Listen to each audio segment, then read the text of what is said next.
Baik, berikutnya saya mempersilakan Yang Berhormat Tenggara.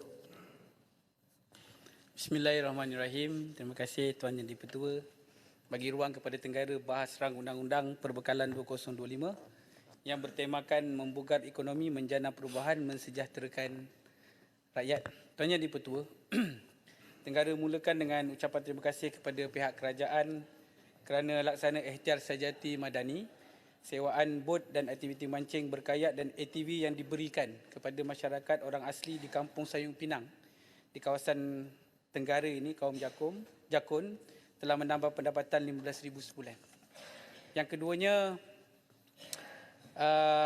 saya ingin memberitahu bahawa usaha kerajaan melalui ikhtiar madani ini amat baik dan dinanti-nantikanlah oleh masyarakat kampung di tempat saya, termasuk di gugusan Batu Empat, melibatkan temenin baru, Lukut, Bukit Lintang, Sungai Telur, Sungai Redan dan juga 2 lagi kampung orang asli yang ada di Tenggara. Mudah-mudahan boleh sampai juga ikhtiar sejati madani ini ke sana.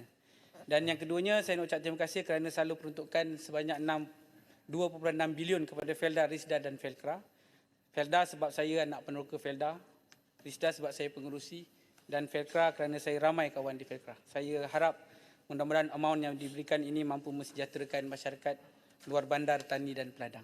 Tuan Yang di-Pertua, mengubah masa lalu dan melihat belanjawan 2025 ini, kita mungkin kena belajar dari era 5 tahun sebelum COVID-19. Setuju dengan pandangan pengurusi backbencher sebelum ini masa membahas bahawa kerajaan memerlukan satu pandangan yang agak jauh sedikit supaya kita boleh memberitahu kepada generasi kita apakah bentuk ataupun bayangan negara pada satu masa yang akan datang, dan belanjawan serta rancangan-rancangan Malaysia yang diatur ke arahnya itu adalah untuk negara memberitahu kepada masyarakat tentang bentuk negara kita pada masa yang ditentukan. Kita pernah ada Plan Transformasi Nasional TN50 dan pada ketika itu juga, ketika diperkenalkan 2016, ia telah memacu negara menjadi negara 20 yang teratas. Dan di situ jugalah diperkenalkan IR 4.0 dan di sebalik pelaksanaan TN50 ini disokong oleh pelaksanaan cukai barang dan perkhidmatan GST yang tidak popular itu.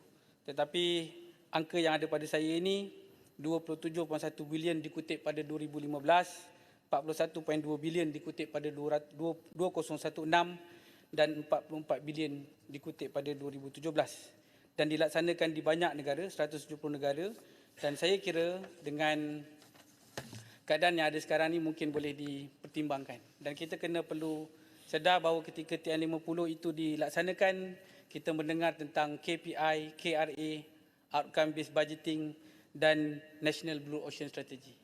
Saya kira Tuan Yang di-Pertua, pada pelaksanaan belanjawan ini juga kita perlu merangka satu pandangan yang lebih jauh dan jelas supaya belanjawan 2025 ini yang kita boleh katakan adalah belanjawan terakhir sebelum habisnya rancangan Malaysia ke-12, kerana pada 2026 kita dah diambang untuk mengorak langkah ke rancangan Malaysia yang ke-13. Jadi soalan Tenggara, adakah bajet ini melangsungi apa yang telah kita rangkakan pada 2024 dan melengkapkan pilar-pilar yang telah ditentukan dalam rancangan Malaysia yang ke-12. Dan saya berharap belanjawan 2025 ini mampu menjadi seumpama VFOS dan Tuti 747 dalam tangki 125Z. Bagi pecutan terakhir RMK12 ini, sekiranya ada adjustment tertentu yang perlu dilakukan, yang setelah pun dilakukan dalam midterm review RMK12 itu boleh juga ditengokkan. Dan seperkara lagi, secara umumnya, ketika berkhidmat di Majlis Tindakan Ekonomi, di Unit Perancangan Ekonomi Jabatan Perdana Menteri, saya melihat Majlis Tindakan Ekonomi Negara ini ada peranannya yang tertentu untuk melakukan alignment dan mensiagakan ekonomi apabila berhadapan dengan situasi-situasi tertentu. Saya kira juga dalam belanjawan 2025 ini, saya harap boleh diberi penghakupayaan dan dimanfaatkan sepenuhnya Majlis Tindakan Ekonomi Negara yang terdiri pada kalangan-kalangan menteri yang terlibat, Gubernur Bank Negara, KSP dan juga KSU Kementerian Ekonomi supaya boleh menjadi sumber pemufakatan ekonomi bagi keputusan-keputusan negara dalam pesanan dasar-dasar masa yang terbaik, termasuk untuk menjayakan belanjawan 2025. Tuan Yang di-Pertua, seterusnya adalah berkaitan dengan industri sawit dan getah. 100 juta telah diperuntukkan bagi bantuan tanam semula. Ia memberi nafas lega kepada pekebun kecil sawit. Ia melibatkan 5,900 hektar dan bantu pekebun kecil tanam semula pokok sawit yang telah tua lah.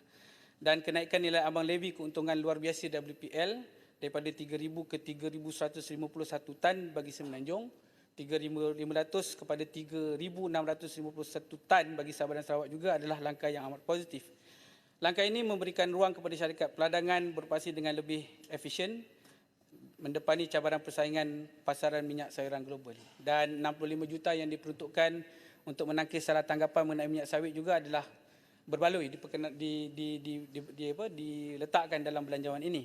Walau bagaimanapun Tenggara ingin mencadangkan kerajaan perlu, wajar dan mesti membangunkan atau melaksanakan e-trace system ataupun digital commodity tracing system bagi ketulusan kepada rantaian bekalan, integrasi sistem bersangkutan ESG dan green economy. Kerana kita bimbang daripada Eropah ni dia menghentam dan menghenyak industri sawit kita ni kerana kita tak comply dengan apa yang mereka perlukan. Jadi kalau perlu di pihak kerajaan mungkin memberikan dana sedikit supaya boleh diperkenalkan ataupun diwajibkan e-tracing system ni kepada pengeluar-pengeluar sawit termasuk juga pekebun-pekebun kecil. Tuan Yang di-Pertua, bagi industri kita, kita terima beberapa perkara ini, 60 juta untuk laksana program galakan pengeluaran lateks pekebun kecil RISDA dan penyaluran untuk merawat pokok getah yang luruh daun ni, Pestaloptosis 10 juta.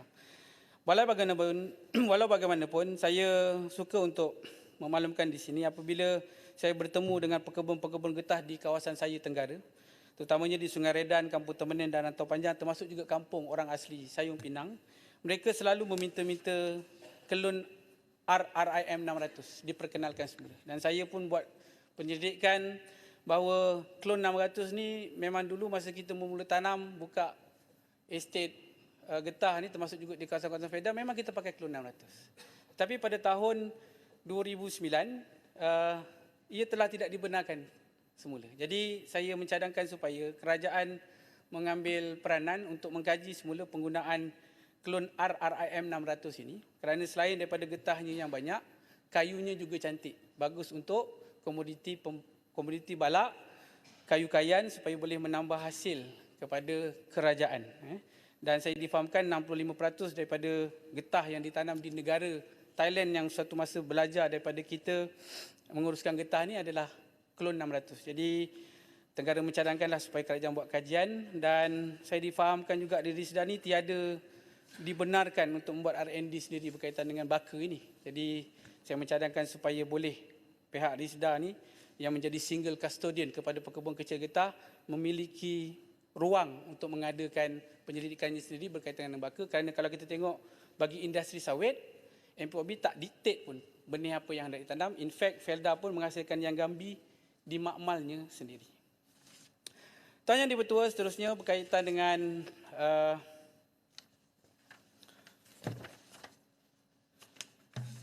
TVET.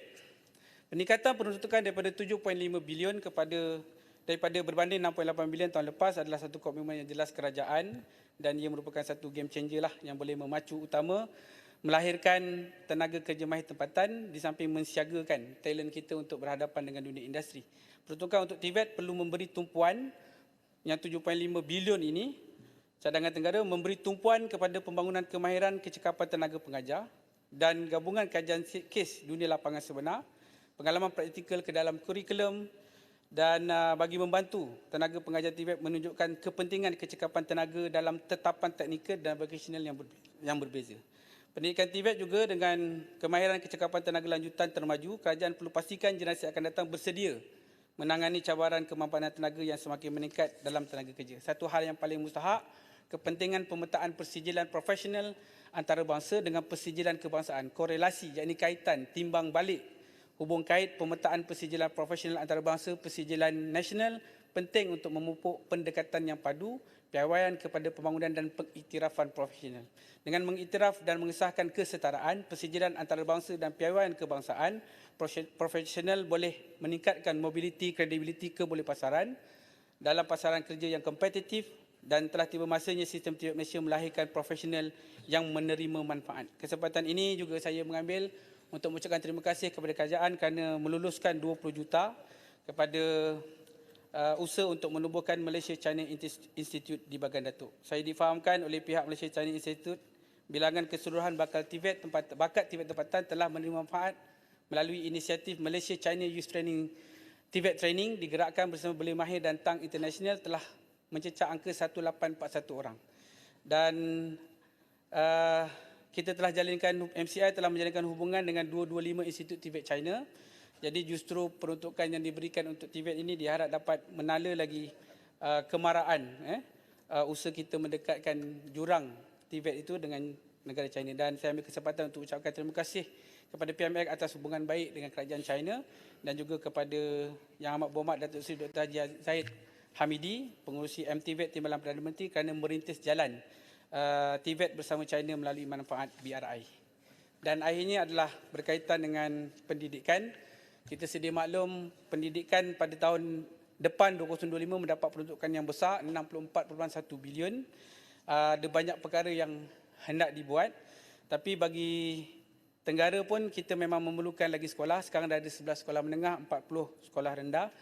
Namun pendidikan digital itu masih ada lagi tuntutan dan rungutan dan permintaan daripada pihak-pihak sekolah. Jadi saya harap pihak Kementerian Pelajaran, Kementerian Pendidikan boleh mengambil langkah daripada peruntukan yang besar ini untuk melengkapkan ekosistem pendidikan digital di sekolah-sekolah yang sedia ada.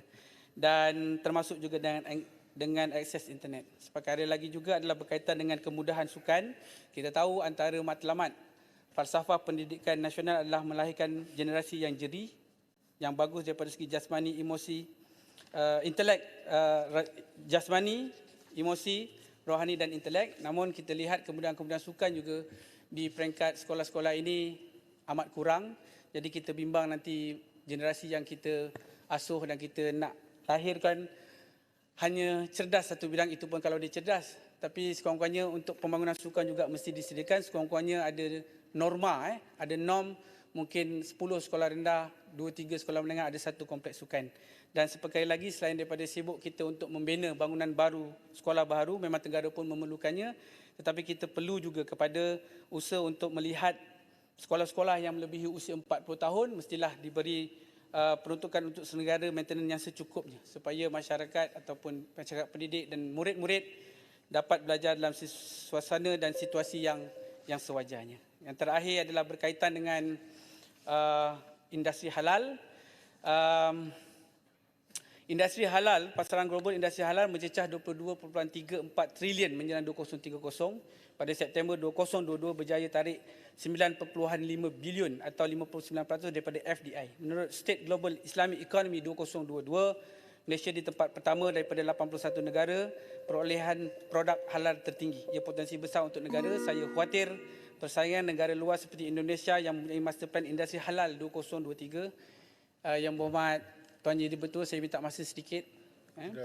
2023-2024 mampu gugat kedudukan kita. Pada pandangan saya, baru-baru ini diumumkan untuk mematrikkan HDC, kita punya halal development corp ini. Jadi saya rasa ia sebenarnya sepatutnya perlu diperkasakan lagi. Dalam usaha, dalam keadaan yang sekarang ni, HDC pun saya lihat dah mampu menjadikan kita nombor 1 daripada 81 negara. Jadi seharusnya lah, dan sementara pula negara sedang memacu halal industri master plan 2030 dengan matlamat supaya Malaysia menjadi pusat rujukan halal dunia, dan dengan itu wujud keperluan HDC dikukuhkan sebagai agensi yang menyalas pemajuan ekosistem industri halal negara. Oleh itu Tenggara mencadangkan agar HRD dibawa kembali ke Jabatan Perdana Menteri sebagaimana asal lahirnya pada tahun 2006 di unit perancang ekonomi Jabatan Perdana Menteri, kemudian di bahagian hal ehwal agama Jabatan Perdana Menteri. Ini akan menghantar mesej yang jelas keseriusan Malaysia kepada rantau dan dunia bahawa kita mahu terus kekal jadi nombor 1 kalangan 81 negara lain yang terlibat halal, sesuai atas kapasiti Malaysia sebagai pengurusi ASEAN tahun depan insya-Allah untuk lead halal ASEAN. Dan yang terakhir sekali ada berkaitan dengan tahun melawat Johor. Saya kira tahun melawat Johor 2026 ni serentak dengan tahun melawat Malaysia juga.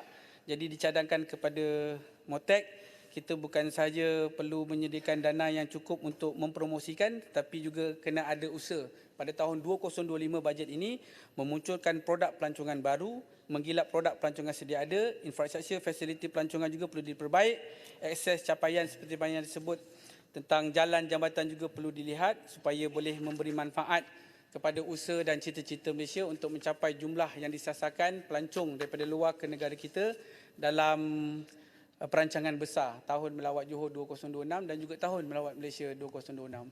Saya rasa itu saja yang Tuan Dipertua. Tenggara mohon menyokong. Sekian, terima kasih. Terima kasih Yang Berhormat Tenggara.